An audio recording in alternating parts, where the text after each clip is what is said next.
Tuesday Truths, everybody. Today's one is for anyone who's been pushing through while your body's been waving red flags. Kersten Stengel reminds us that chronic pain isn't just something to manage in silence. Sometimes it's your system asking you to come back to yourself when the pressure to meet expectations is louder than your own words. That's not strength. That's survival mode. And here's the shift. Healing isn't only about fixing what's broken, it's about prevention, nourishment, and daily practices that reconnect you to who you really are. Yoga, meditation, nutrition as medicine, mindfulness, and small choices that build a foundation. They're some of the things that Kersten will take us on as well. If you need to decide to prioritize your well-being, this is it. Follow Leading Our Own Way for more Tuesday Truths and real stories of resilience. Anyway, Kersten has taken on a bit of a journey, so if you only listen to the bite size, please go back and listen to part 1 from yesterday, and part 2 drops tomorrow. But anyway, here's a bite-sized version of it today. Enjoy. Before we dive in, I want to give a big, massive shout out to our now new proud sponsor, Eshu Skincare, a brand that truly aligns with Leading Our Own Way. This Australian-born company is dedicated to keeping skincare simple, effective, and straightforward. They've made waves in the US, even landed in Macy's and over 300 stores. And now they're back with a renewed focus on healthy skin and real results. If you want authentic skincare that fits your lifestyle, check them out in the show notes. Thanks to Eshu Skincare for supporting real stories and mental fitness on Leading Our Own Way. And if you're interested in sponsoring like Eshu Skincare, drop us a message. We'd love to connect. So that means 19% of the school leavers were passing their school leaver qualifications, and that was tough. But I would say this was tougher. And I'll give you a quick little example. And when I first got there, and we're a leader, so you don't teach all the time, so you have leadership time, but you still teach. And on my timetable, it said corridor, and I'm like, what's corridor? And I have to say, it's exactly what it sounded like, that I was basically, for 4 lessons a week, and all the leaders took a turn, I had to basically be on call with a walkie-talkie. Teachers in classrooms had, were able to call you if there was a problem, and you just had to be available because the level of challenge that was happening on a daily basis and during lesson times, needed monitoring, and that was how we monitored it. So that's kind of a little bit of the flavour of what was happening in the school, until one day we had a group of youths come to the school, and as you can imagine, it's usually, they're looking for another student, there's some kind of issue. And it was really an incident where I happened to respond and went outside, and, I'd asked them to leave and they didn't really want to leave. So they were throwing, it was really more nuisance behaviour, like throwing things on the roof and that kind of thing. And so I called the police, and the police came and they went. So I really didn't think much else of it. I was sort of, that's another thing that, has happened this week. And then later they came back, and the issue is they came back just about school finish time.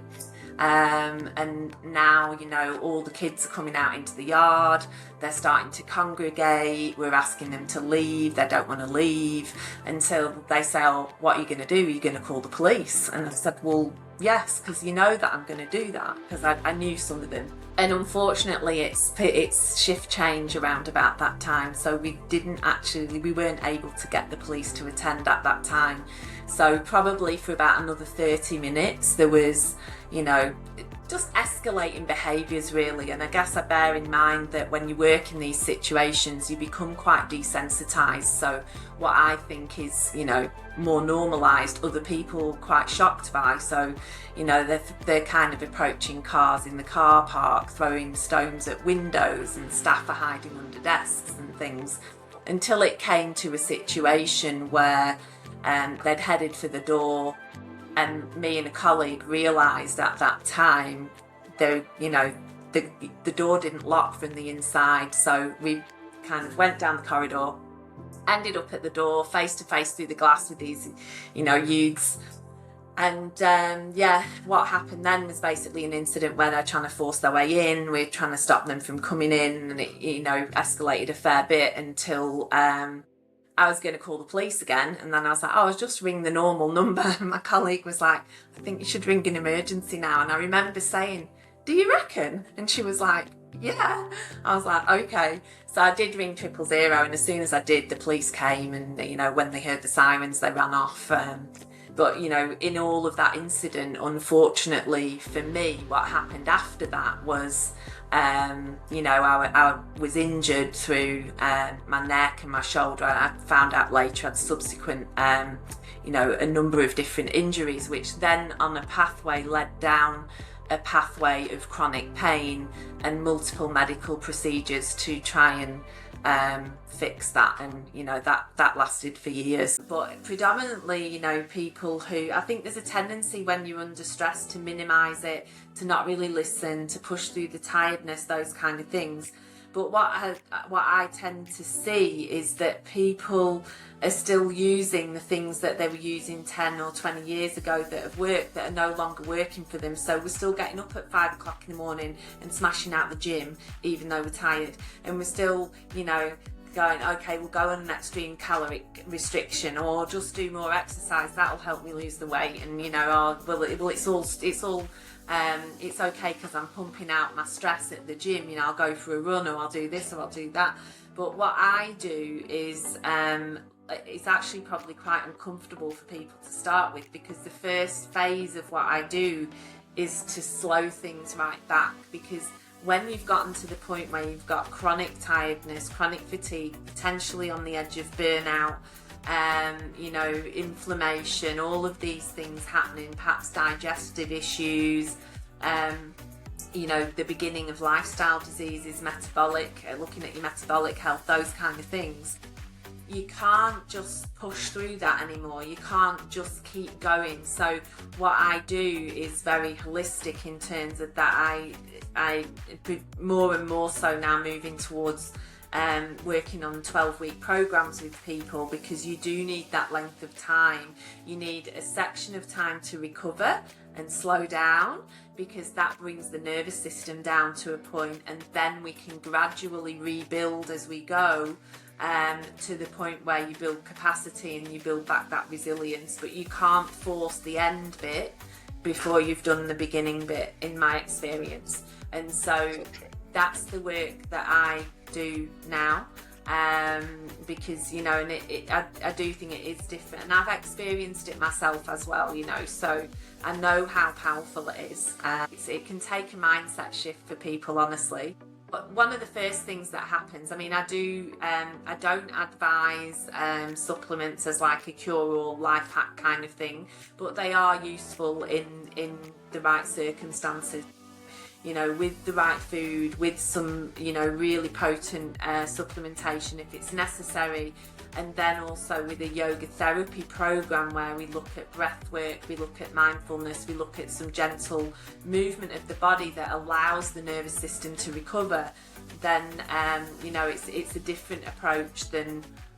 It's very, very holistic, and that's what I do. Piece of advice, I know you've given it throughout the episode, but if you could leave somebody just one powerful piece of advice based on the topics that we've discussed, you know, whether it is nutrition, whether it is workplace bullying, what would you give us to leave us on? What's something powerful? It would be to find a way. It doesn't have to be yoga, it doesn't have to be meditation, it can be walking in nature, it can be walking at the beach, but to find a way to connect to your true self. Because through my journey, what I realised was, when I was young, I probably was quite connected to my spirit, my soul, whatever you want to call it, maybe even your intuition. And through all of these years, I kind of lost that connection, and now I feel like I'm back with myself. So when I teach yoga, I call it connect with the peace beneath. And so however that is, through, it's the easiest ways I've found, and I believe my yoga students find, is through connecting with the breath. You can connect with a focal point, so you can literally close your eyes, draw your attention to the heart space, or the space between the eyebrows, the third eye, and you can, you know, just really have that sense of concentration within yourself. Because what I eventually came to really understand is, if you remember the book from many years ago, Don't Sweat the Small Stuff, because it's all small stuff. When you can truly connect to yourself deep within, there's nothing else can touch you, and you kind of just know that everything's going to be okay. So that's one of probably the thing that has made such a big difference to me through my whole journey. Love that. Beautiful, beautiful.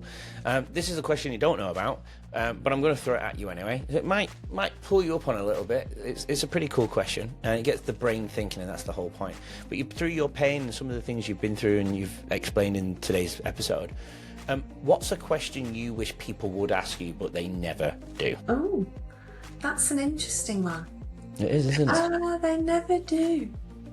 What's a question you wish people would ask but they never do? I think you've stumped me there. I actually don't actually know. It's kind of what I'm going for. Yeah, I think I kind of want to bring it to it. I'm going back on it. I think the question would be, how can I participate and get the benefits from yoga if I'm not flexible? Because what people usually say is, oh, I'm not flexible enough to do yoga.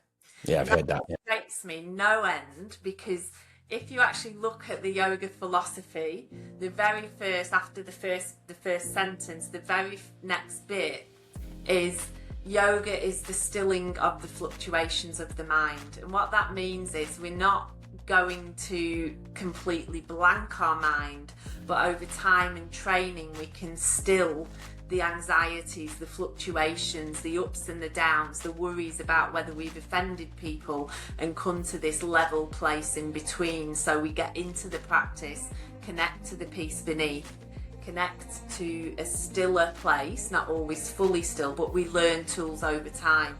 And that is the true power in the practice of yoga, and that's why it's been so helpful for me with my pain, but also on a personal development level.